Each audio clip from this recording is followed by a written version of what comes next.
Hey everybody, how much do you trust your padlocks? This here's a master number 3 padlock. This is probably the most popular lock you'll find out there, used in all sorts of situations. I see these locks used for locking up the shed, locking down boats, locking up expensive musical equipment in the back of a trailer or contractor's tools. See these locks used just about everywhere, or locks of this family, maybe a little bigger, maybe a little smaller, but this is a master number 3, extremely popular. The kind of lock that if somebody needs a lock, they go down to the hardware store and they grab some of these. And they seem good. They're heavy, they got nice hardened steel shackle on them. When you lock them, they feel very secure. And I've always had confidence in these locks. And I felt that if I put a lock like this onto something, and I lost the key, it would be a bad day. I'd have to cut through this hardened steel shackle, or maybe get a big bolt cutters and see if I can break through it. I think I could with a big enough bolt cutters, but it wouldn't be easy. Or a locksmith could probably pick this lock, but I'm not good at picking locks. If a locksmith tried to pick this lock, what they'd probably do is take a little piece of metal and put it into the bottom of the keyway.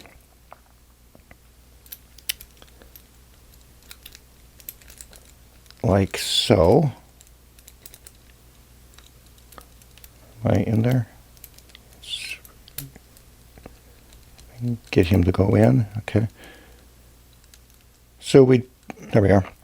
So we put a piece of metal into the keyway, like so. So you can try to turn the lock as if you're going to unlock it with a key. But of course, it's not going to turn, because at the top of the keyway, there's a series of pins, 4, 5, 6 pins. They're spring-loaded. And they go from the body of the lock down into this rotating cylinder, and they are preventing the cylinder from turning. So we need to lift up each of those pins to the shear line. And if you go too far, you'll lock the cylinder. If you don't go far enough, it won't release. So you got to get each of those pins lifted to just the right position to allow the cylinder to turn. And this lock, I think, has 4 pins in it, and they all have to be put into the exact perfect position at the same time. And so they would go in with a pick and try to lift each of those pins up very carefully until the lock releases. That requires a bit of finesse and skill, which I don't claim to have. And so it's a bit challenging to reach in with a pick and get a lock to release, unless you have some skills.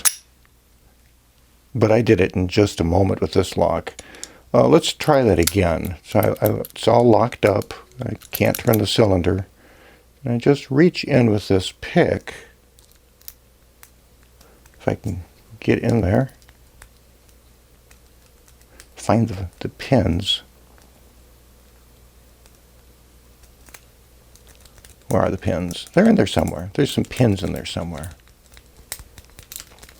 And release the lock.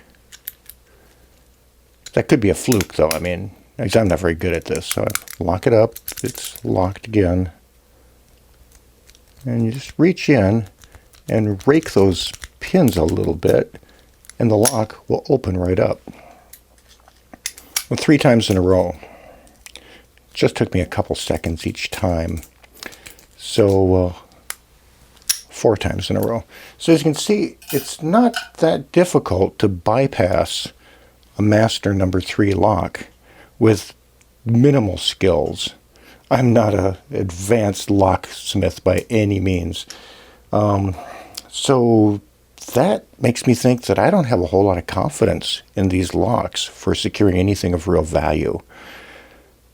So maybe the locks that are on your equipment aren't as secure as you think they are. And because of this, I don't use this lock on my truck, which has a bunch of valuable gear in it. I use this lock. This is a Abloy lock.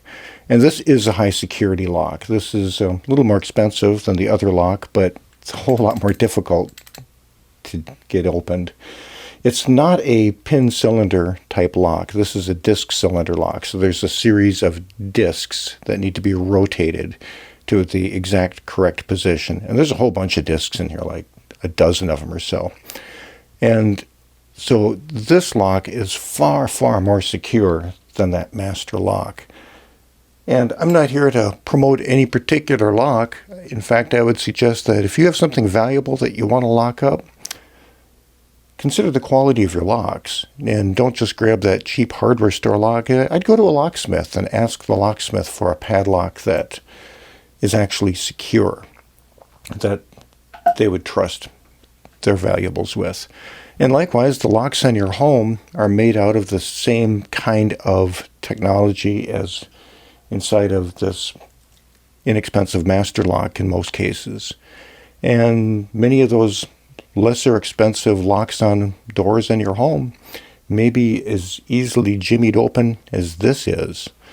So I suppose it's a good thing that most criminals don't try to bypass locks, but if they did, it wouldn't be really all that hard. So keep that in mind when you're purchasing locks, that they're not all equal. And some locks, even some pin tumbler locks, are pretty challenging to pick.